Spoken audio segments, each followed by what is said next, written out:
আর একটা নাতিন আছে, দুইটা আছে নাতিন, একটা কথা কয়। আমার মেয়ে একবার আমাকে বলে, আব্বু ও সব অঙ্গের নাম জানে, জিজ্ঞেস করেন কোনটার নাম কি বলবে। মায়ে মেয়েটাকে অঙ্গ প্রত্যঙ্গের নাম শিখাইছে। আমি কোলে নিয়ে জিজ্ঞেস করলাম, নানু এটা কি? নাক। এটা কি? কান। এটা কি? হাত। এটা কি? দাড়ি। নানার দাড়ি ধরতে হবে না? দাড়ি হচ্ছে সব জানে, চিনি।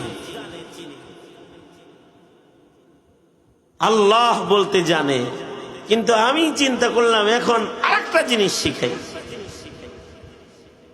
আমি বললাম, নানু এ চোখ দিছে একজন, তার নাম আল্লাহ। বলো তো নানু, চক্ষু কার দান? বলো আল্লাহর দান। তো বলল চক্ষু আল্লাহর দান। এবার বললাম, এই কানটা দিছে কে নানু? এটা আল্লাহর দান। বলো এটা আল্লাহর দান। কান আল্লাহর দান। মাথাটা কে দিছে নানু? বলো আল্লাহ। আল্লাহ।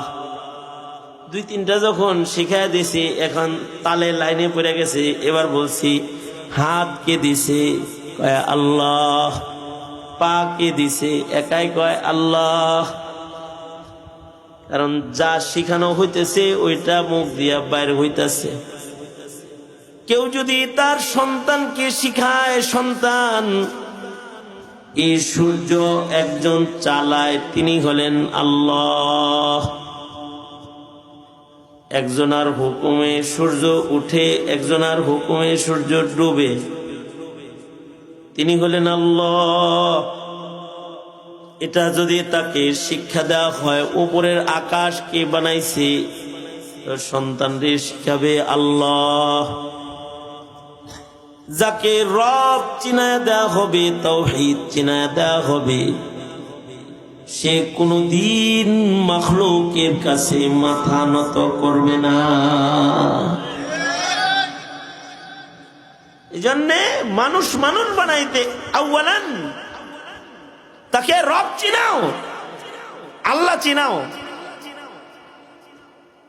যদি আল্লাহ না চিনায়, এটা নাস্তিক হয়ে যাবে। এমএ পাস করার পরেও নাস্তিক, মুরতাদ হয়। রব চিনে না, এজন্যে স্রষ্টা অস্বীকারী হয়ে যায়। ঠিক কিনা? স্রষ্টা অস্বীকারী হয় না? এটা নিকৃষ্ট পিতামাতা। হযরত থানবী বলেছেন, পিতামাতা তিন প্রকার। কিছু দুই প্রকারের পিতামাতা আছে, এরা নিকৃষ্ট পিতামাতা। আর এক প্রকারের পিতামাতা আছে, এরা উৎকৃষ্ট পিতামাতা।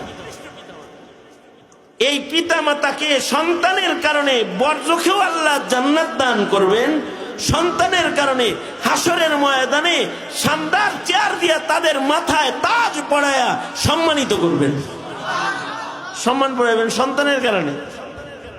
নিকৃষ্ট কারা কারা?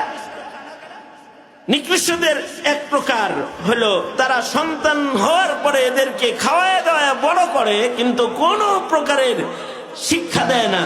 গাঞ্জাও বাবাও খায়, তাও কিছু কয় না। মদ খায়, তাও কিছু কয় না। জুয়া খেলে, তাও কিছু কয় না। কোন ধরনের শিক্ষা তরবিয়ত এ মা বাপ দেয় না। এই মা বাপ গুলা হলো পিতৃ জগতের নিকৃষ্ট পিতামাতা, নিকৃষ্ট। আরো একটা নিকৃষ্ট পিতা আছে, মাতা আছে, যারা সন্তানকে শিক্ষা দেয় কিন্তু সুশিক্ষা দেয় না। শিক্ষা দেয়। আমার কাছে একজন বলে, হুজুর ছেলেটা কানাডায় থাকে, দোয়া করেন ও যেন ঈমান না হারায়। আমি চিন্তা করলাম, পাঠাইছে কে? যাই হোক, তারপরেও আমি খবর নিলাম। আমি বললাম, সন্তানটা কানাডায় পড়ে কিরকম খরচ হইতাছে আপনার?